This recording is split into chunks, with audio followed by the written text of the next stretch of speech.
I'm Amelia, 38, female, and my husband just informed me that his recently evicted female coworker will be living with us indefinitely. And if I were a real wife, I'd be happy about it." The words hung in the air of our kitchen, a space that had, until that moment, always been my sanctuary. "She needs me more than you do." My husband, Mark, didn't shout them. He said them with a chilling calmness, a finality that sucked all the oxygen from the room. He stood by the counter, his car keys dangling from his finger, ready to leave for work as if he hadn't just detonated a bomb in the middle of our 12-year marriage. I stared at him, trying to reconcile the man I married with the stranger standing before me. The Mark I knew was kind, if sometimes thoughtless. This man was cold, dismissive, and cruel. His coworker, Jenna, a woman I'd met only a handful of times at company holiday parties, had been evicted from her apartment. It was a sad situation, to be sure, but Mark's solution, offered without a single conversation with me, was to move her into our guest room. Not for a weekend. Not for a week. His exact words were, "as long as you need."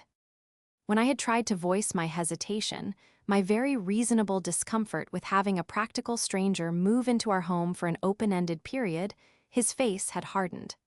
"I thought you were a compassionate person, Amelia," he'd said, his tone dripping with disappointment.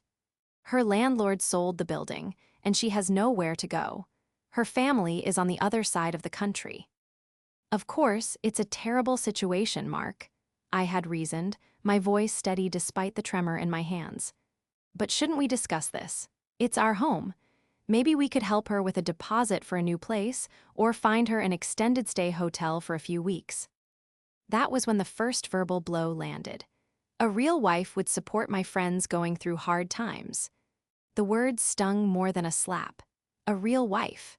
As if my 12 years of partnership, of supporting his career changes, of managing our life and home, of loving him, had been a performance he was now grading as a failure.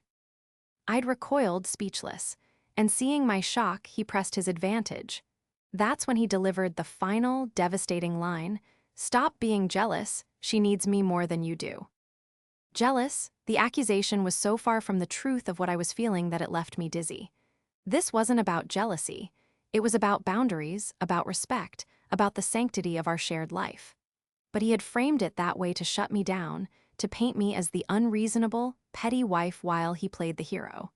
And the word needs, it echoed in the sudden silence of the kitchen, a chilling testament to a dynamic I was only just beginning to understand. Our home, a cozy 2-bedroom bungalow we'd bought 8 years ago, was my pride and joy. As a research librarian, my life was built around order, quiet, and the comfort of well-defined spaces. Our house reflected that. I'd spent years cultivating its peaceful atmosphere, from the overflowing bookshelves in the living room to the carefully tended garden in the back. It was our haven, the one place in the world where the chaos of life was supposed to be kept at bay. Now that chaos had been invited in, handed a key, and told to make itself at home. As Mark walked out the door, leaving me alone with his pronouncement, my mind started to race, frantically re-examining the past year through this new, terrifying lens. The red flags, previously dismissed as minor annoyances or quirks of Mark's demanding job as a project manager, now lit up like warning flares. There was the incident 3 months ago on our 12th anniversary. I'd made reservations at the restaurant where he proposed. I'd bought a new dress. An hour before we were supposed to leave, he called. I'm so sorry, something's blown up at work. We have to reschedule." I remember the disappointment, sharp and bitter, but I'd swallowed it. "Of course," I said. "Is everything okay?" "It's this new project launch," he'd explained, his voice strained. "Jenna's design files got corrupted, and the deadline is tomorrow morning. I have to go help her rebuild them. She's in a complete panic." At the time, I'd pictured a frantic office scene, a professional crisis. I'd felt a pang of sympathy for this Jenna. Now, I pictured something else entirely.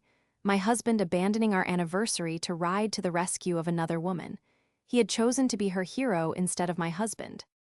Then there were the conversations at home. Mark used to talk about his entire team, a colorful cast of characters. But over the past year, it felt like the cast had been reduced to a single star, Jenna. Jenna came up with this incredible new branding concept today, so fresh. Or, Jenna has the best sense of humor, she had the whole team in stitches. He'd compare her taste to mine, subtly at first. When I suggested we repaint the living room a S. Oft sage green, he'd hesitated. I don't know, Jenna was just saying how gray is a much more modern neutral. I'd been so taken aback, I hadn't known what to say. Since when did Jenna's opinion on interior design matter in our home? The most telling incident, the one that made my stomach clench with retrospective dread, happened about a month ago. We were at a casual barbecue at a friend's house. I was telling a story about a funny interaction I'd had at the library, and Mark, who was scrolling on his phone, interrupted me mid-sentence. Hey guys, check this out. He turned his phone around to show a picture Jenna had just posted. It was a selfie of her on a hike, smiling brightly. Doesn't she just have the best energy? He'd said to the group, his eyes shining. I had trailed off, my story forgotten. No one seemed to notice, except me. I felt invisible, my voice fading into the background while the image of another woman, a woman who needed him, took center stage. Each memory was another piece of a puzzle I hadn't known I was solving. He wasn't just being kind to a coworker. He was building a separate life, an emotional world where he was the knight in shining armor and she was the damsel. And I, his wife, was being demoted to the role of gatekeeper, the jealous shrew standing in the way of his noble quest. The sound of the front door closing behind him jolted me back to the present. The house was silent again, but the peace was gone. It had been contaminated. I walked slowly from the kitchen to the guest room.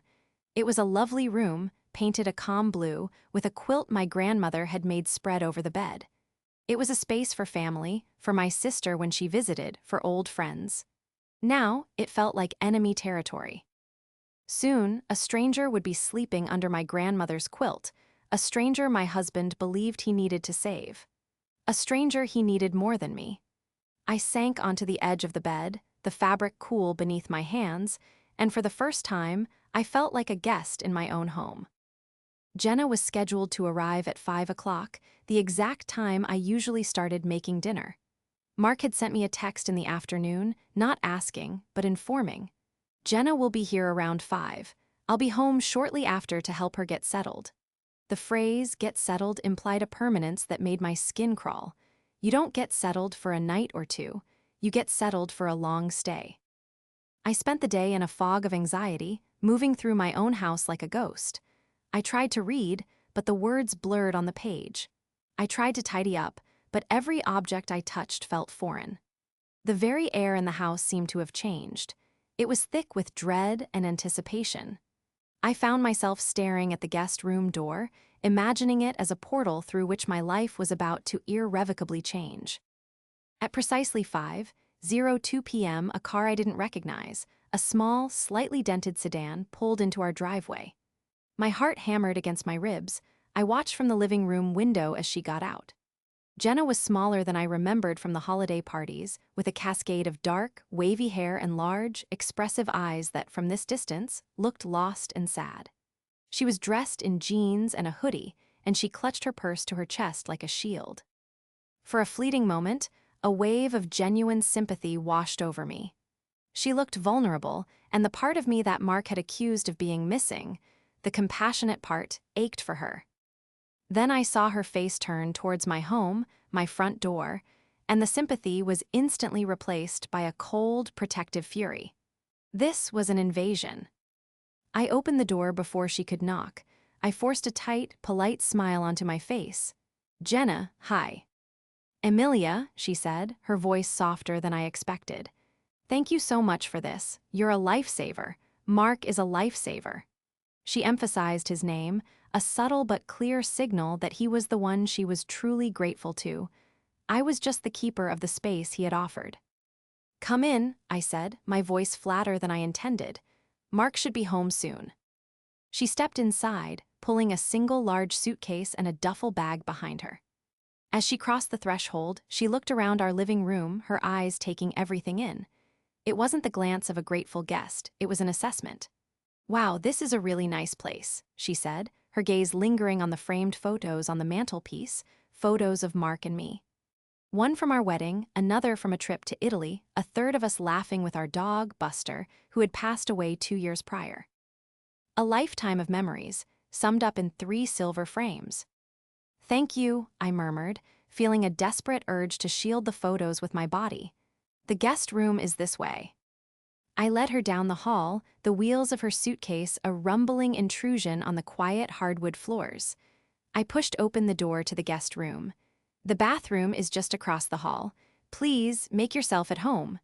The words fell. Tea like ash in my mouth. Jenna's face lit up as she saw the room. "Oh, it's perfect. It's so cozy." She dropped her bags and walked over to the bed, running her hand over my grandmother's quilt. "This is beautiful." "My grandmother made it," I said, a protective edge to my voice. "She was really talented," Jenna replied, her attention already shifting. She peered out the window into the backyard. "You have a garden? I love gardening. I had to leave all my potted plants behind." Before I could formulate a response, the front door opened and Mark's voice boomed through the house. "We're home." I flinched at the "we." He wasn't even in the door 5 seconds, and already it was "we." He appeared in the hallway, his face breaking into a wide, relieved smile when he saw Jenna. He completely bypassed me, striding directly to her. "Jenna, you made it. Is everything okay? Is the room all right?" "It's wonderful, Mark." "Thank you, thank you, thank you," she said, her voice filled with an emotion that felt far too intimate for a professional relationship. He placed a hand on her shoulder, a gesture that was meant to be comforting but looked possessive. "Don't thank me. We're happy to have you. Right, Emilia?" He finally turned to me, his eyes daring me to contradict him. I just nodded, my throat too tight to speak. The first evening was a masterclass in being made to feel like a third wheel in my own marriage. Mark insisted we order takeout from Jenna's favorite Thai restaurant.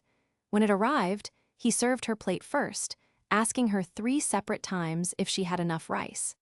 They sat across from each other at my dining table, falling into an easy rapport that excluded me entirely. They talked about Project Titan and the Henderson account. They laughed about an inside joke involving someone named Dave from accounting. I tried to join in. "So, is this project a big one?" I asked, directing the question to Mark. He glanced at me, his attention momentarily pulled away from Jenna. "Yeah, it's huge, biggest of the year." He then immediately turned back to Jenna. "Did you tell her what happened with the server migration on Tuesday?" Jenna giggled, a light tinkling sound that grated on my nerves. "Oh my gosh, don't even remind me. I thought Dave was going to have a full-on meltdown."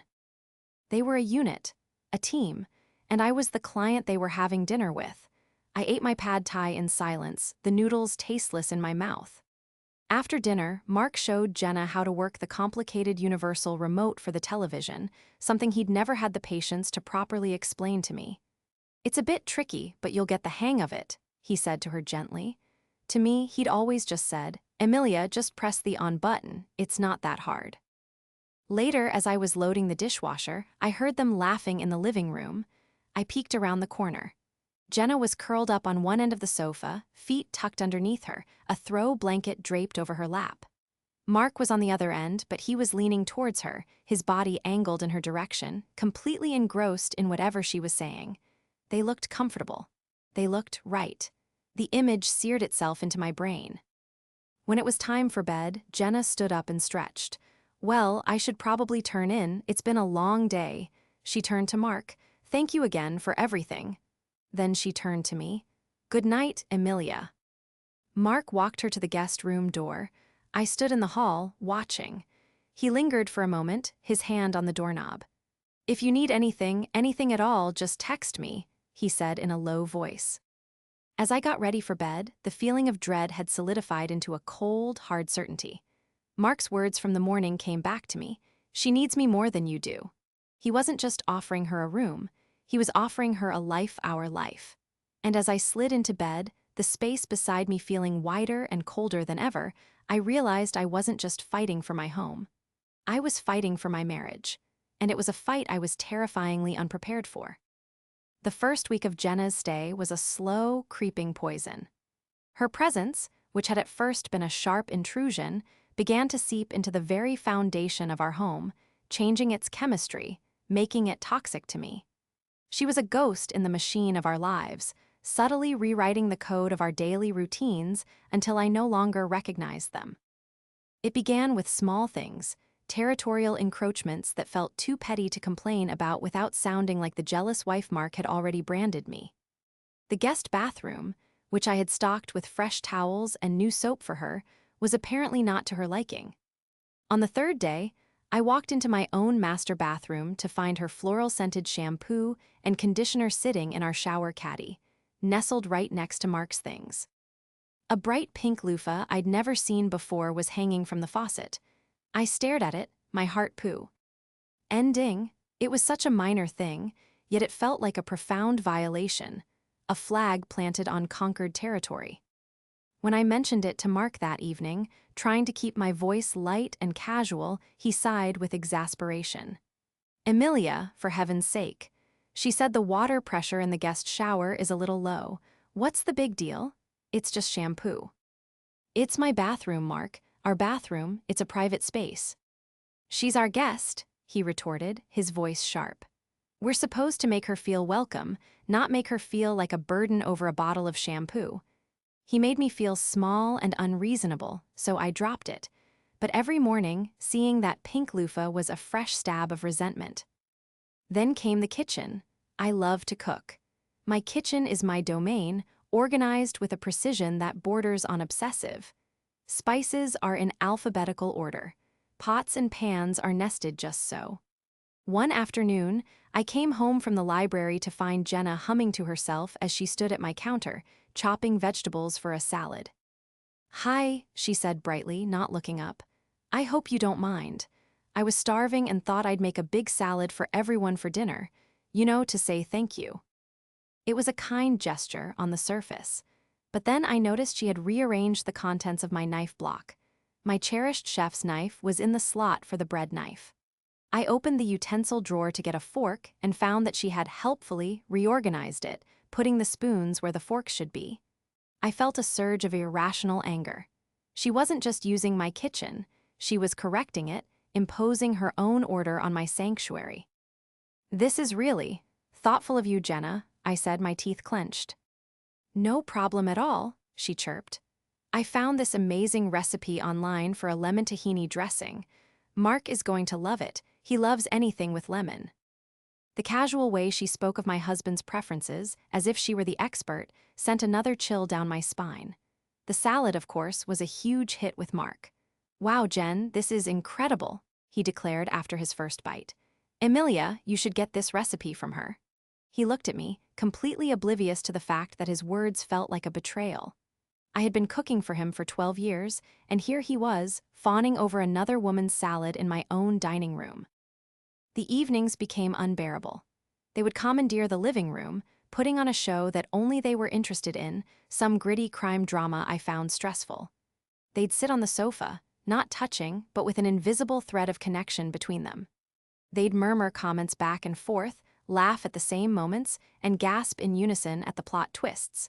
I would retreat to the bedroom with a book, feeling like a teenager banished from the adult space. The sound of their shared laughter would drift down the hall, each note a small torment. I tried to talk to Mark again a week after she arrived. I waited until we were in bed, the lights out, hoping the darkness would afford us some honesty. "Mark," I began softly, "we need to talk about a timeline." He let out a long, weary sigh. "Emilia, we've been over this." "No, we haven't," I insisted, my voice gaining strength. "You made a unilateral decision. I've been patient. I've been accommodating, but this is not sustainable. I feel like a stranger in my own home." "Oh, come on, that's ridiculous," he snapped, turning away from me. "You're being overly dramatic. Jenna is quiet, she's clean, she even cooked dinner for us. What's the problem?" "The problem, Mark, is that my husband's priority seems to be another woman's comfort over his wife's. The problem is that our home has become your office's break room. The problem is you too," I said, the words tumbling out in a pained rush. He went silent for a long moment. I hoped that I had finally gotten through to him, but when he spoke, his voice was colder than I'd ever heard it. You know, I thought this marriage was a partnership. I thought we supported each other. When you wanted to go back to school to get your master's in library science, did I complain about the cost or the time you spent studying? No, I supported you, because that's what partners do. My friend is in crisis, and I'm helping her. The fact that you're turning this into some drama about your feelings is incredibly selfish. The comparison was so manipulative, so fundamentally dishonest, that it stole my breath. He was equating my educational pursuits, a decision we had made together for our future, with him moving another woman into our house against my will. He was using my own history, our shared history, as a weapon against me. That's not the same thing at all, and you know it, I whispered, tears stinging my eyes. It's exactly the same thing, he said with chilling certainty. It's about support, and right now Jenna needs it and you're refusing to give it. I'm disappointed in you, Emilia, truly. He turned his back to me completely, signaling the end of the conversation. I lay there in the dark, silent tears rolling down my temples and into my hair. The gaslighting was so complete, so effective, that for a terrifying second, I wondered if he was right. Was I the selfish one? Was I the unsupportive wife? But then the image of the pink loofah in my shower, of my knife block rearranged, of Mark's adoring face as he ate Jenna's salad, flashed in my mind. No, this wasn't about compassion. This was about possession. Jenna wasn't just occupying a room in our house. She was methodically, with Mark's full endorsement, occupying a space in our life, a space that was supposed to be mine. And the most terrifying part was that my husband was the one holding the door open for her. The days bled into one another, each one a slight variation of the same suffocating theme. The home I loved had become a stage for a play I had no role in. I moved through the scenes, a silent observer, watching Mark and Jenna's bond solidify with each shared meal, each inside joke, each quiet conversation I wasn't privy to. My suspicions grew from a nagging whisper to a constant, deafening roar in my head. I started to notice the smaller things, the tiny details that painted a much larger, more devastating picture. Mark started drinking a different kind of coffee. For years, we'd had the same dark roast from a local roaster. One morning, I went to make a pot and found a bag of fancy, vanilla-flavored beans next to the grinder. "What's this?" I asked. Mark, who was already at the table with a steaming mug, looked up from his phone. "Oh, Jenna picked that up yesterday. It's her favorite. Pretty good, right?" He had already adopted it, integrated it into our routine without a second thought. Our coffee, another small ritual we had, was now their coffee. A few days later, a package arrived from an online clothing store, addressed to Mark. I left it on the kitchen counter for him. That evening, I saw Jenna wearing a new, stylish cardigan. Later, I saw the empty shipping bag in the recycling bin. Mark had bought it for her. He hadn't bought me a piece of clothing that wasn't for a birthday or Christmas in years. The thought was so sharp, so painful, it made me gasp. He was providing for her, clothing her, caring for her in ways that were supposed to be reserved for me. The certainty that this was more than a misguided act of charity was now a cold, hard stone in my gut. But I had no definitive proof, nothing that Mark couldn't twist with his cruel logic, nothing he couldn't use to paint me as paranoid and unhinged. I needed something undeniable. The discovery, when it came, was not the result of snooping. It was accidental, a product of circumstance, which made it all the more devastating. It was a rainy Tuesday evening. Mark had called to say he and Jenna would be working late to meet a deadline. "Don't wait up for us," he'd said. "We'll probably just grab a bite near the office." The casual, we barely registered anymore. It was their default setting. I was grateful for the reprieve.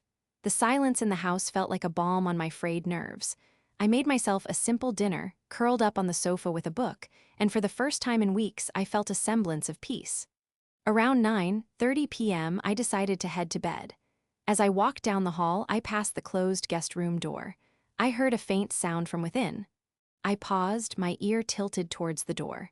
It was music, a soft, melancholic melody. My first thought was that Jenna had come home without me hearing her, but her dented sedan wasn't in the driveway. Frowning, I realized she must have left her laptop on. The sound was so faint, but it was persistent. Worried about it playing all night, I gently pushed the door open.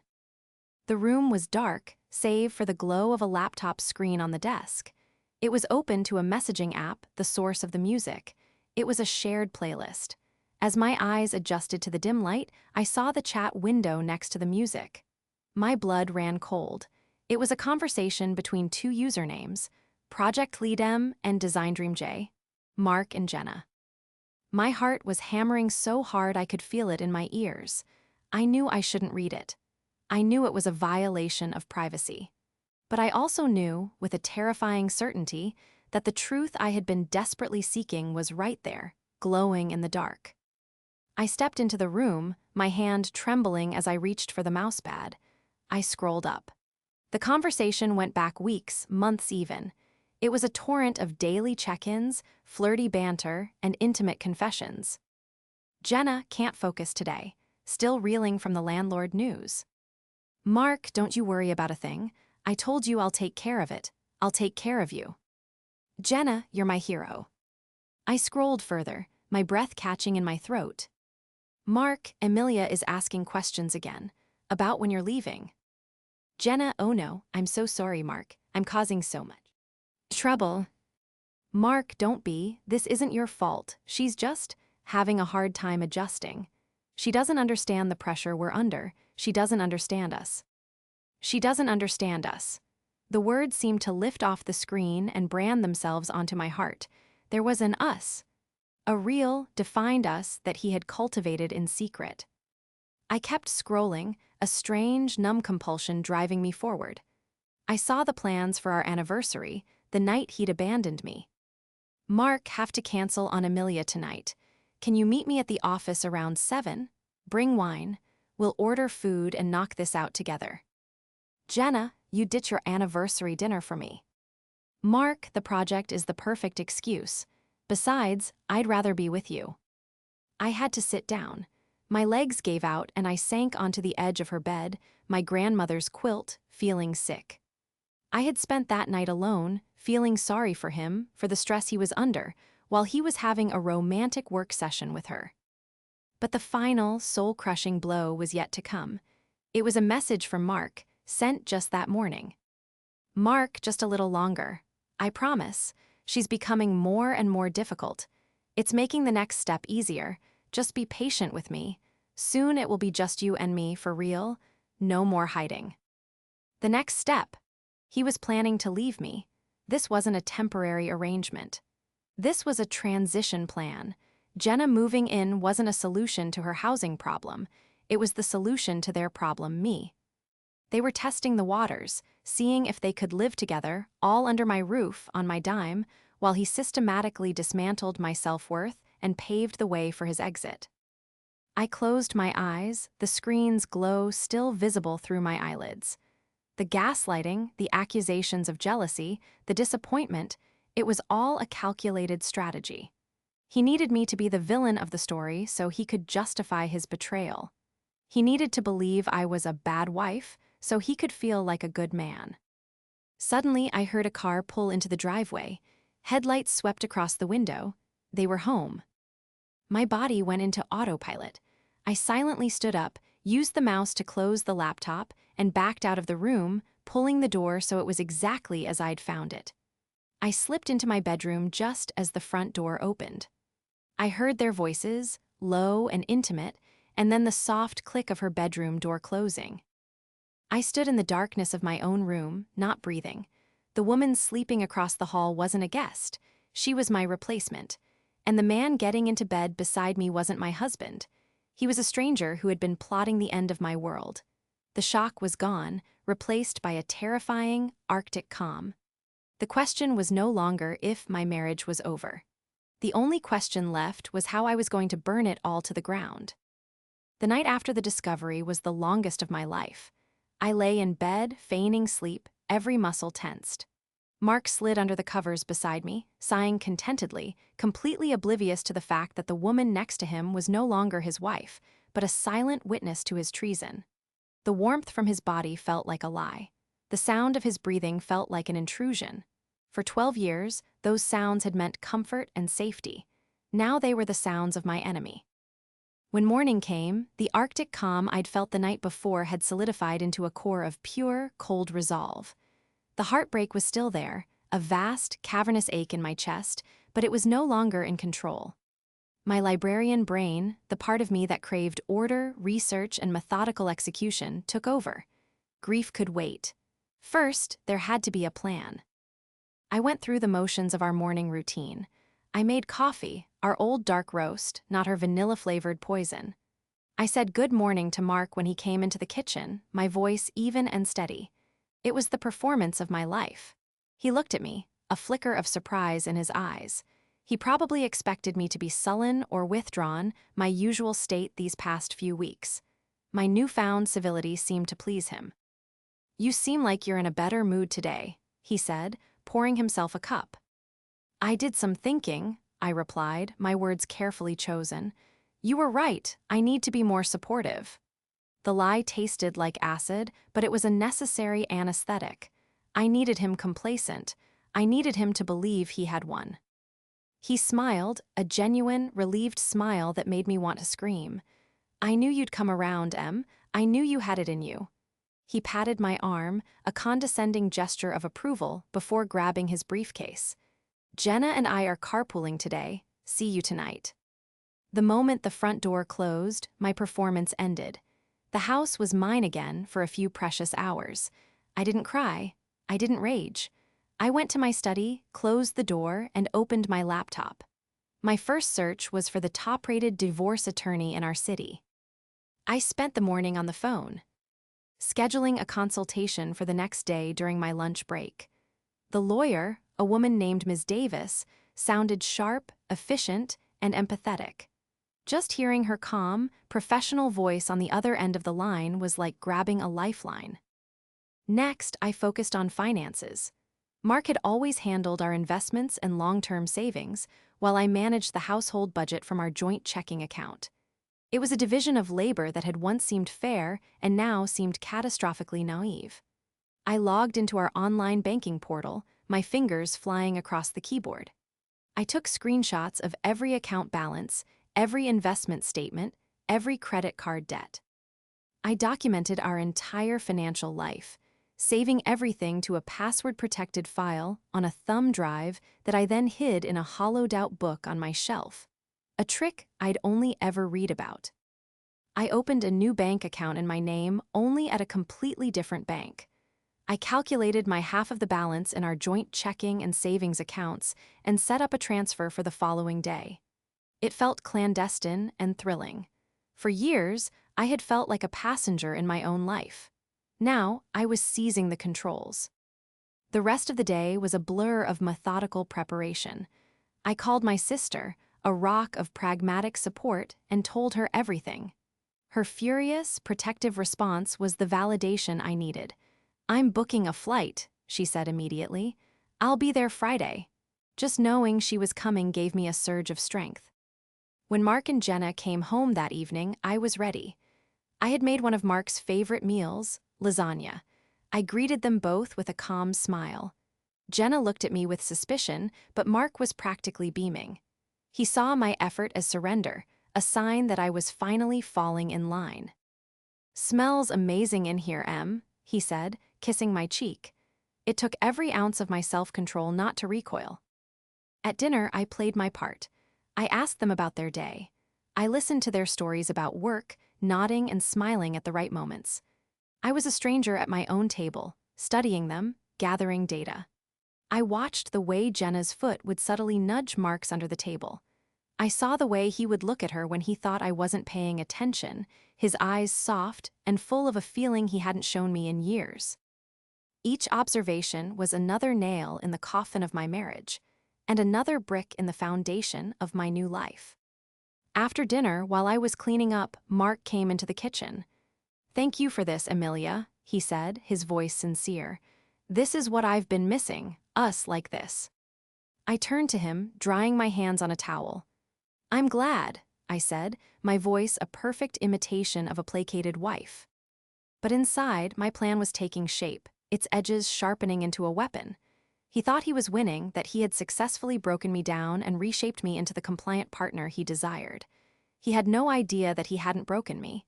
He had forged me. He and Jenna were living on borrowed time in a house that was no longer a home, but a trap. And I was the one who was about to spring it. The next step, as he had so callously written, was indeed coming. It just wasn't the one he was expecting. I chose Saturday morning for the confrontation. Saturday had always been our day, a day for lazy breakfasts, trips to the farmer's market, and working in the garden together. It felt fitting to use the wreckage of our happiest weekly tradition as the stage for the final act. My sister had arrived the night before, a whirlwind of righteous anger and fierce hugs. She was staying at a nearby hotel, ready to be my cavalry. Her presence, even from a distance, was a suit of armor. I had also met with Ms. Davis, the lawyer. She had given me a clear, step-by-step guide to what I needed to do. I left her office feeling not just resolved, but powerful. That morning, I woke up before Mark. I showered and dressed in a simple, dark sweater and jeans. I felt like a general preparing for battle. I went to the kitchen and made a pot of coffee, the aroma filling the silent house. Mark and Jenna wandered into the kitchen around 9, looking rumpled and cozy in their pajamas and sweats. They were laughing about something, their heads closed together. They stopped when they saw me sitting at the dining table, a steaming mug in my hands, a manila folder sitting on the table in front of me. "Morning," Mark said, his smile faltering slightly at my solemn expression. "You're up early." "Morning," Jenna echoed, her eyes darting from me to the folder and back again. "Good morning," I said, my voice calm and clear. "Please, sit down, both of you. I need to talk to you about your future living arrangements." The phrase, so formal and detached, hung in the air. Mark's brow furrowed in confusion. Jenna looked uneasy. They exchanged a quick, nervous glance before slowly sitting down at the table across from me. I let the silence stretch for a mom, and letting their discomfort build. Then I began. "Mark, for the past several weeks, you have told me that I am jealous, selfish, unsupportive, and not a real wife. You have accused me of being dramatic and paranoid for feeling uncomfortable with Jenna living in our home." Mark opened his mouth to protest, but I held up a hand, and to my surprise, he fell silent. "I am not going to argue with you," I continued, my gaze steady. "I'm just going to present you with the facts." I slid the folder open. Inside were printouts. The first was a copy of our joint bank account statement. "This is our account. As you can see, I have transferred my legal half of our liquid assets into a new account in my name only. Ms. Davis, my lawyer, advised it as a first step." The word lawyer hit them like a physical blow. Mark paled. Jenna's hand flew to her mouth. "Lawyer," Mark stammered. "Emilia, what is this? What are you talking about?" "I'm talking about the end of our marriage," I said simply, my voice devoid of emotion. "And I'm talking about the reasons why." I pushed another set of papers across the table. They were printouts of their private messages. I had gone back onto the laptop late one night and photographed the screen, capturing the most damning exchanges. Jenna let out a small, strangled gasp. Mark stared at the pages, his face a mask of disbelief and fury. "You went through my things. You were spying on me." "No, Mark," I said, my voice dangerously quiet. "You left your plans to discard me open on a laptop in my house. I didn't have to spy. You were just that arrogant." I let them read the words they had written in secret, now exposed in the harsh morning light.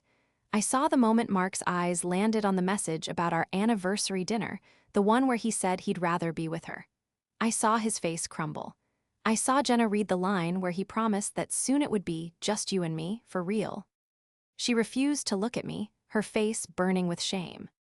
"This isn't what it looks like," Mark finally said, his voice weak. It was the pathetic, cliché defense of a guilty man. "Isn't it?" I asked. "It looks like you've been having an emotional affair with your coworker for months. It looks like you manipulated her housing crisis to move her into our home as a transition plan." It looks like you systematically gaslit your wife to make her think she was crazy so you could justify leaving her. It looks like you plan to throw away 12 years of marriage without an ounce of honesty or courage. Please, tell me what I'm missing." He was speechless. He just stared at me, his mouth opening and closing silently. All the bluster, all the condescending certainty was gone. He was just a small, guilty man exposed. Jenna was the first to break. Tears began to stream down her face. "Emilia, I'm so sorry," she whispered. "I never meant for." "Save it," I cut her off, my voice like ice. "You slept under my roof, ate my food, and plotted with my husband to take my life. Your apology means nothing to me." I stood up, the movement feeling final and decisive. "Here's what happens now. I have spoken to my lawyer. The divorce papers will be filed on Monday morning. This house," I said, my eyes locking with Mark's, "is in my name. My father gave us the down payment as a gift to me, a fact Ms. Davis was very interested in. While you two figure out the legalities of that, you will not be staying here." I looked at them both, two shattered people at my dining table. "You have 48 hours to pack your things and leave my house. Your belongings will be on the porch at noon on Monday. If you are not gone by then, I will call the police and have you removed for trespassing. Is that clear?" Mark finally found his voice, a desperate, pleading whisper. "Emilia, please don't do this." I looked at the man I had loved for more than a decade, and I felt nothing but a profound and sorrowful emptiness. "You did this, Mark," I said. "You and her, this is just the consequence." I turned and walked out of the room, leaving them with the wreckage of their secrets. I went into my study and closed the door, my hands trembling slightly, but my heart, for the first time in a long time, feeling steady and strong. The battle was over. Now it was time to rebuild. The next 48 hours were the most surreal of my life. The house was filled with a thick, tense silence, punctuated by the sounds of drawers opening and closing, boxes being taped shut, and the quiet, defeated murmurs between Mark and Jenna. They avoided me completely, moving through the halls like ghosts, their faces pale and strained. Mark tried to speak to me once. He found me in the garden where I was methodically pulling weeds, my hands deep in the soil. He began, his voice cracking. "Can we just talk?" I didn't look up from the flower bed. "There's nothing left to say, Mark. You said it all in your messages to her." I was confused, he pleaded. "I'm mad. A terrible mistake." "No," I said, finally straightening up and looking him in the eye. "A mistake is forgetting to pick up milk from the store. What you did was a calculated campaign of deception and cruelty. It wasn't a mistake, it was a choice. A series of choices, every single day, for months. Now you have to live with them." I turned my back on him and went back to my weeds. He stood there for a long moment before retreating back inside. My sister was my anchor. She came over with pizza and wine, helped me change the passwords on all our streaming services, and made a list of locksmiths. She didn't offer platitudes, she offered action. Her presence was a constant, comforting reminder that I was not alone, that my reality was valid, and that I was doing the right thing. On Monday morning, just before noon, they were ready to leave. Jenna's small sedan was packed to the roof. Mark had called a ride-sharing service. They brought their last few boxes out to the porch, where a small pile of their belongings already sat. They stood on the front walk, a sad and pathetic pair. Jenna wouldn't look at me. She just stared at the ground, her shoulders slumped. Mark looked at me, his eyes filled with a desperate, pleading sorrow that I no longer had any sympathy for. "Emilia," he said one last time. I just looked at him from the doorway. I didn't say a word. There was nothing more to say. I had taken back my voice, and now silence was my most powerful tool. He seemed to finally understand. He turned and got into his waiting car without another word. Jenna got into her sedan and followed him down the street. I watched until both cars had disappeared around the corner. And then I closed the door. The silence that descended on the house was different this time. It wasn't the tense, heavy silence of the past 48 hours. It was a clean, pure silence. It was the sound of peace. It was the sound of my life being mine again. I walked through the house, room by room. I went into the guest room first. It was empty, stripped of all traces of her. The only thing left was the indentation on the carpet where her suitcase had been. I walked over to the window and threw it open, letting the cool morning air rush in, clearing out the last remnants of her presence. Then I went into the master bedroom. His closet was half empty. His side of the bed was starkly bare. I stripped the sheets, the blankets, the pillowcases, everything, and stuffed them into a trash bag. I would buy new ones. I would start fresh. For the rest of the day, I reclaimed my space. My sister came over, and we moved the living room furniture around, creating a new configuration that felt entirely my own. The locksmith arrived and changed the locks on all the doors. Hearing the solid, definitive click of the new deadbolt sliding into place was one of the most satisfying sounds I have ever heard. That evening, my sister had to fly home. After I dropped her at the airport, I returned to my quiet, empty house. I stood in the living room, looking at the familiar objects in their new places. The grief I had been holding at bay finally washed over me, a wave of profound sadness for the 12 years I had lost, for the man I thought I had married, for the future I thought we would have. I let myself cry deep, shuddering sobs for everything that had been broken. But as the tears subsided, something else took their place. It was a feeling I hadn't recognized in a long, long time. It was hope. The road ahead would be difficult. There was a divorce to finalize, a life to completely rebuild. But for the first time in over a year, I felt like myself again. I was not the jealous, paranoid, unsupportive woman my husband had tried to make me. I was Amelia. I was a librarian who loved order and quiet. I was a sister and a friend. I was a woman who had been betrayed but had refused to be broken. I had taken back my home, my voice, and my life. Standing there in the quiet of my reclaimed sanctuary, I knew, with absolute certainty, that I was going to be okay. So I have to ask you, the audience, what would you have done in my situation? Would you have confronted him sooner? Would you have given him a second chance? I see now that his cruelty was a tool to make his betrayal easier for him, but living through it was the hardest thing I've ever done. Sometimes, the right path isn't the easiest one, but it's the only one that leads you back to yourself.